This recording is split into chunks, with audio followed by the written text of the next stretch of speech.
नमस्कार दोस्तों, आज मैं आपको बछ बारस की कहानी सुनाने जा रही हूँ। प्रेम से बोले कृष्ण भगवान की जय हो।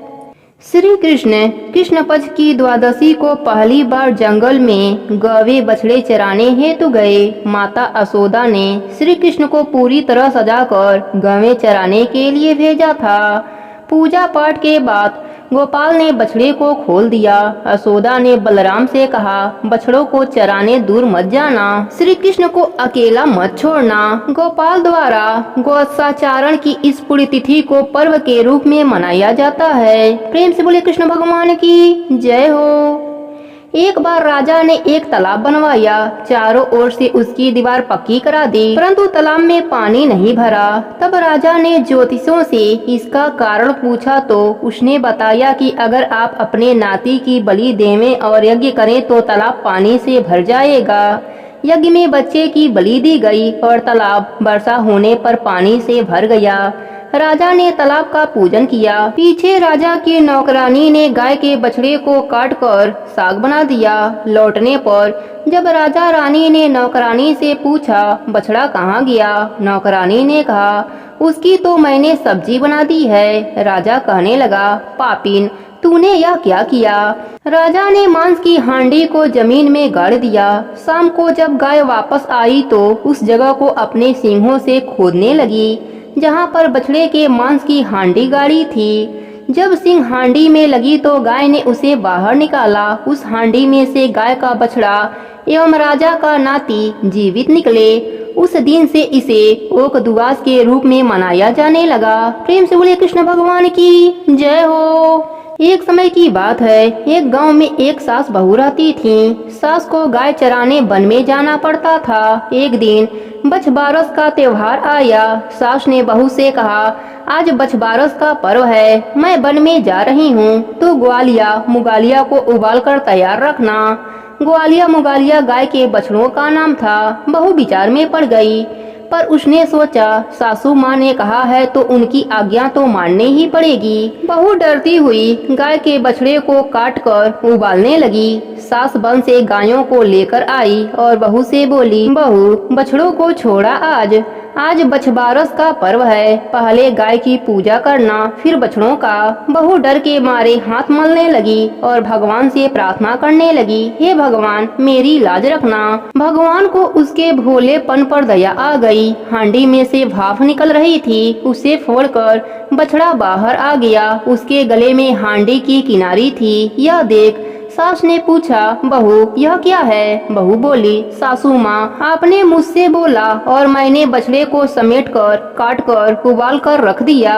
भगवान ने मेरा सत रखा और इसे वापस जीवित कर दिया। सास बहू दोनों कृष्ण भगवान और गाय माता की जयकारा लगाने लगी। तभी से इस पर्व पर काटा हुआ पदार्थ नहीं खाते और गेहूँ मूंग भी नहीं खाते। गाय के बछड़े की पूजा करते हैं।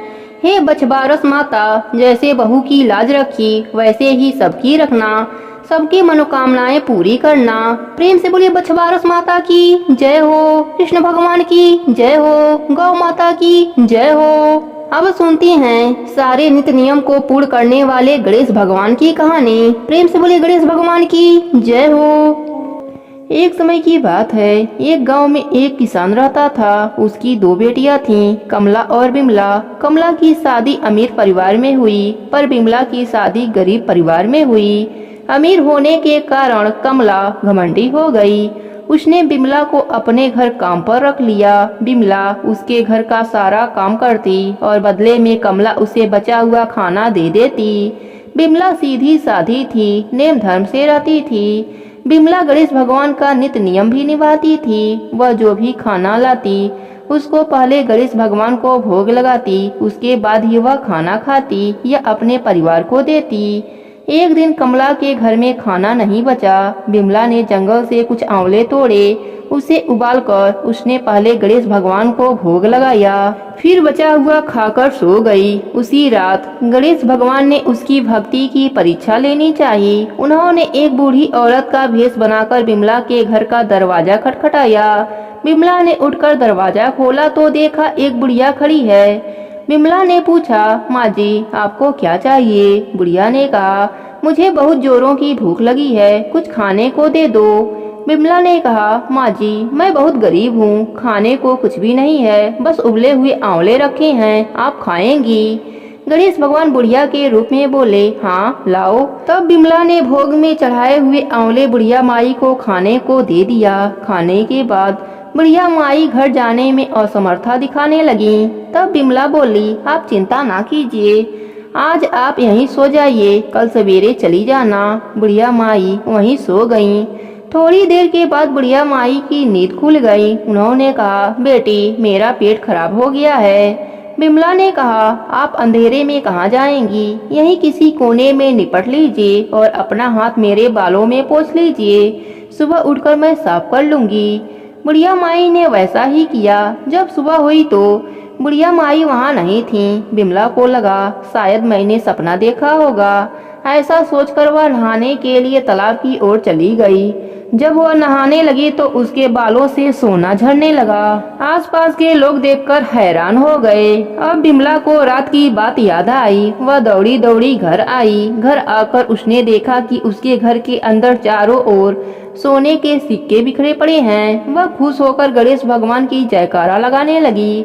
उसने अपने बेटे को मौसी के घर से तराजू लाने के लिए भेजा। उसका बेटा मौसी के पास जाकर तराजू मांगने लगा। मौसी ने पूछा, तराजू का क्या करेगा? बच्चा भोला था। उसने बताया, माँ सोने का सिक्का नापेगी। कमला ने कहा, घर में खाने को दाना नहीं और सोना नापने की बात कर रहा है। सच्चाई का पता लगाने के लिए वह तराजू के नीचे लट्ठा लगा दिया। बच्चा तराजू लेकर चला गया। जब सोना नापने का काम खत्म हो गया तो तराजू मौसी को लौटाने आया।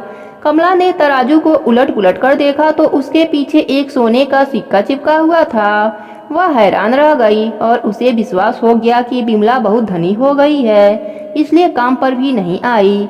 वह दौड़ी दौड़ी बहन के घर पहुंची और उससे पूछा, तुम्हारे पास इतना धन कहाँ से आया? बिमला सरल स्वभाव की थी। उसने सारी बातें अपने बहन को बता दिया। कमला को लालच आ गया। कमला लालचवश गणेश भगवान का नित्य नियम निभाने लगी और रोज जंगली आंवले का गणेश भगवान को भोग लगाने लगी। एक दिन गणेश भगवान उसे सबक सिखाने के लिए बूढ़ी औरत का भेष धरकर उसके घर गए। वह बुढ़िया को बैठाकर वही उबला हुआ आंवला दिया। आंवला खाकर बुढ़िया माई का पेट खराब हो गया। उन्होंने कमला के सारे घर को गंदा कर दिया। जब सुबह कमला की नींद खुली तो उसने देखा सारा घर गंदगी से भरा पड़ा है और बदबू कर रहा है। कमला गंदगी को साफ करने लगी पर गंदगी बढ़ती ही जा रही थी। वह परेशान होकर बिमला के घर गई।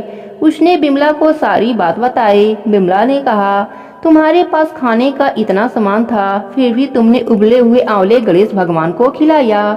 इसी कारण गणेश भगवान का कोप तुम पर हुआ है। कमला को अपने गलती का एहसास हो गया। वह गणेश भगवान से क्षमा मांगने लगी। गणेश भगवान उसको माफ कर दिए और अपनी माया समेट लिया। हे गणेश जी महाराज, जैसे आपने गरीब बहन पर अपनी कृपा करी, वैसे ही अपने सभी भक्तों पर अपनी कृपा बनाए रखना। प्रेम से बोले गणेश भगवान की जय हो।